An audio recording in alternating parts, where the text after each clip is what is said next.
lagi bohong. Geda gedi geda oh.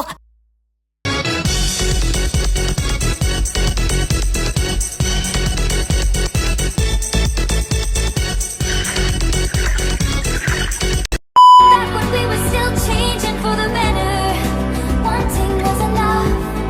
For me it was enough to live.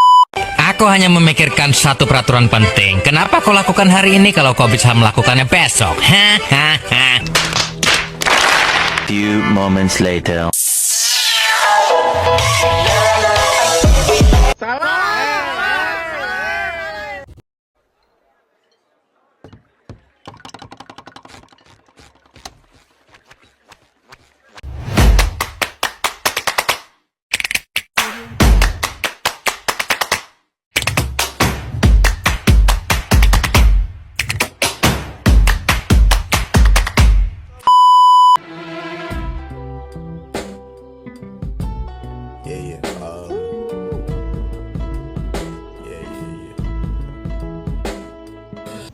Halo semuanya, kami dari kelompok 2 Program Studi Akuntansi Fakultas Ekonomi dan Bisnis Universitas Cendrawasih akan membahas hasil kajian kami yang berjudul Understanding Strategies.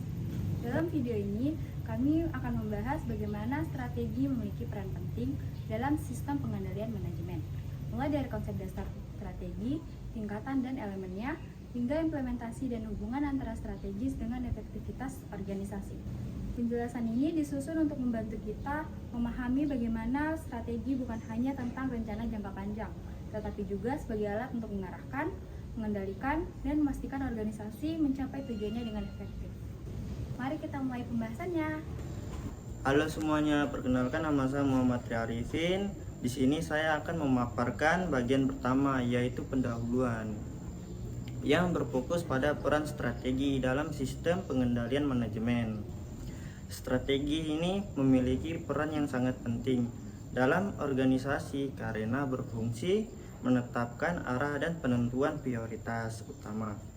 Tanpa strategi yang jelas, sistem pengendalian manajemen berisiko berjalannya tanpa fokus dan koordinasi.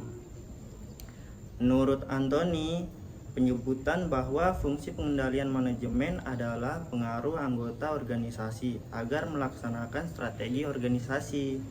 Artinya, strategi menjadi hubungan antara tujuan strategis dan tindakan operasional sehari-hari.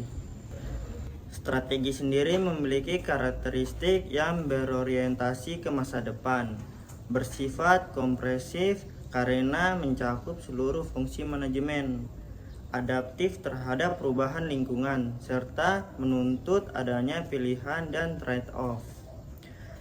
Dalam konteks sistem kontrol, strategi berperan sebagai dasar dalam menentukan jenis pengendalian yang digunakan, indikator kinerja, sehingga sistem penghargaan. Misalnya, strategi efisiensi memerlukan kontrol keuangan yang ketat, sedangkan strategi berbasis inovasi membutuhkan kontrol yang fleksibel dan interaktif. Dengan demikian, strategi tidak hanya menjadi peta arah organisasi, tetapi juga menjadi fondasi dalam mendesain sistem pengendalian manajemen agar tetap relevan dan efektif. Dan bagian bab 2 akan dibacakan oleh teman saya. Halo semuanya, saya Diva Nusakina. Pada bagian kedua, saya akan menjelaskan tentang konsep strategi. Konsep strategi dapat didefinisikan sebagai pedoman utama yang digunakan organisasi untuk menentukan arah jangka panjang, memanfaatkan sumber daya yang dimiliki, serta mencapai keunggulan kompetitif yang berkelanjutan. Tujuan utama dari strategi adalah memberikan arah yang jelas bagi organisasi agar seluruh aktivitasnya selaras dengan visi dan misi. Dengan strategi, organisasi dapat berfokus pada hal-hal yang benar-benar penting dan menghindari pemborosan sumber daya. Strategi juga berfungsi sebagai panduan dalam pengambilan keputusan manajerial. Dengan adanya strategi yang terencana, manajer dapat mengevaluasi berbagai alternatif keputusan berdasarkan kesesuaian dengan tujuan jangka panjang. Menurut penelitian Sinai dan rekan-rekan, strategi membantu manajer berpikir secara sistematis, fokus pada tujuan, serta mampu mengambil peluang dengan cerdas. Bahkan, dukungan dari sistem informasi manajemen membuat keputusan strategi lebih proaktif, bukan sekedar reaktif terhadap masalah. Jadi, strategi bukan hanya rencana di atas kertas, melainkan alat manajemen yang mengarahkan tindakan nyata menuju keberhasilan organisasi. Halo semuanya, saya Syafara Santi. Di sini saya akan menjelaskan tentang tingkatan strategi dan elemen-elemen strategi. Strategi memiliki 3 tingkatan penting. Yang pertama, strategi korporat. Strategi korporat yaitu strategi di tingkat tertinggi yang menentukan arah dan ruang lingkup organisasi secara keseluruhan, seperti keputusan diversifikasi atau aliansi strategis. Yang kedua, strategi bisnis. Strategi bisnis yaitu strategi yang berfokus pada cara bersaing di pasar tertentu, apakah melalui biaya rendah, diferensiasi produk, atau fokus pada segmen tertentu. Yang ketiga, strategi fungsional. Strategi fungsional adalah strategi yang diterapkan di tingkat departemen, seperti pemasaran, keuangan, SDM, dan operasional. Strategi fungsional memastikan setiap bagian mendukung strategi bisnis dan korporat agar berjalan searah. Selanjutnya, strategi juga memiliki elemen-elemen utama, yaitu visi, misi, tujuan, dan sasaran.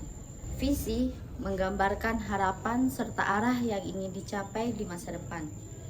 Sedangkan misi menjelaskan tujuan utama dan alasan keberadaan organisasi. Tujuan dan sasaran membantu mengubah strategi menjadi tindakan nyata dengan prinsip SMART, yaitu spesifik, measurable, achievable, relevant, dan time-bound. Melalui penerapan prinsip ini, organisasi dapat menilai kinerja secara objektif, memastikan konsistensi antar bagian, dan memotivasi anggota organisasi agar bekerja selaras dengan arah strategis yang telah ditetapkan. Penjelasan selanjutnya akan dijelaskan oleh teman saya. Halo, saya Nurekan Dayani.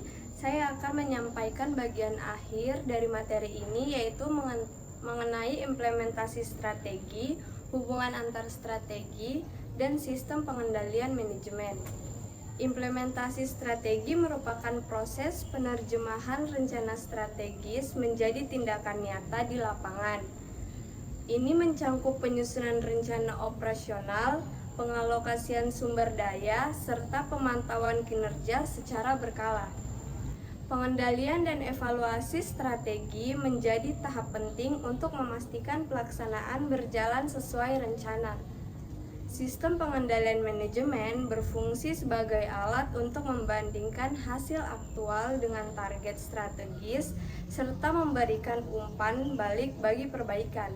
Dalam hal ini, peran manajer sangat vital. Mereka bertanggung jawab untuk mengkomunikasikan strategi dengan jelas, memastikan koordinasi antar departemen, serta melakukan pengawasan agar implementasi strategi tetap terarah.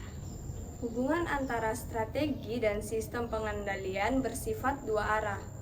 Strategi menentukan bentuk kontrol yang diperlukan, sementara kontrol memastikan strategi dijalankan dengan efektif. Akhirnya, pemahaman strategi yang baik berkontribusi besar terhadap keberlanjutan organisasi. Kesesuaian antara strategi, struktur, dan sistem kontrol biasa disebut strategic fit, menjadi kunci bagi organisasi untuk bertahan dan tumbuh di tengah perubahan lingkungan bisnis.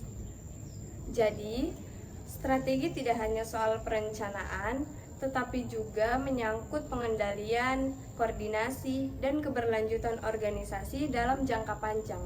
Setelah kita memahami konsep dasar tentang strategi dan bagaimana perannya dalam mencapai tujuan organisasi, sekarang saatnya kita melihat bagaimana strategi itu diterapkan di dunia nyata. Melalui beberapa contoh perusahaan besar, kita akan melihat bahwa strategi bukan sekedar teori, tetapi juga tindakan nyata yang menentukan keberhasilan sebuah bisnis. Pertama, Apple. Apple menerapkan strategi diferensiasi, yaitu menciptakan produk yang memiliki ciri khas dan nilai unik dibanding pesaing. Melalui desain yang elegan, inovasi teknologi, dan pengalaman pengguna yang eksklusif, Apple berhasil mempertahankan loyalitas konsumennya di seluruh dunia. Yang kedua, Tokopedia. Sebagai perusahaan teknologi Indonesia, Tokopedia menggunakan strategi kolaborasi digital, yaitu menjalin kemitraan dengan ribuan UMKM agar dapat berkembang melalui platform online. Strategi ini bukan hanya meningkatkan penjualan, tetapi juga memberdayakan pelaku usaha lokal di berbagai daerah. Yang terakhir, Indomie. Produk ini menggunakan strategi harga kompetitif dan distribusi luas. Dengan menjaga kualitas dan ketersediaan produk di seluruh pelosok negeri, Indomie berhasil menjadi merek yang melekat di hati masyarakat. Dari ketiga contoh ini, kita dapat melihat bahwa strategi tidak hanya berupa rencana di atas kertas, tetapi juga bagaimana perusahaan mampu beradaptasi, berinovasi, dan memahami kebutuhan konsumennya. Selain diterapkan di dunia bisnis, strategi juga penting dalam kehidupan sehari-hari. Misalnya, ketika kita menyusun rencana belajar menjelang ujian, mengatur waktu antara kuliah dan kegiatan organisasi, atau menentukan prioritas dalam mencapai target pribadi. Semua itu membutuhkan strategi, cara berpikir yang terarah untuk mencapai hasil terbaik. Jadi, memahami strategi bukan hanya untuk menjadi manajer atau pemimpin perusahaan, tetapi juga bekal bagi kita untuk mengatur hidup dengan lebih efektif dan berorientasi pada tujuan. Demikian penjelasan kami tentang understanding strategi. Dari pembahasan ini, kita dapat memahami bahwa strategi merupakan fondasi utama dalam pengendalian manajemen. Strategi tidak hanya menentukan arah organisasi, tetapi juga membentuk sistem pengendalian, pengambilan keputusan, dan budaya kerja di dalamnya. Kami berharap penjelasan ini dapat menambah wawasan kita semua tentang bagaimana strategi berperan penting dalam keberhasilan dan keberlanjutan organisasi. Atas perhatian teman-teman dan dosen, kami dari kelompok 2 mengucapkan terima kasih. Bye.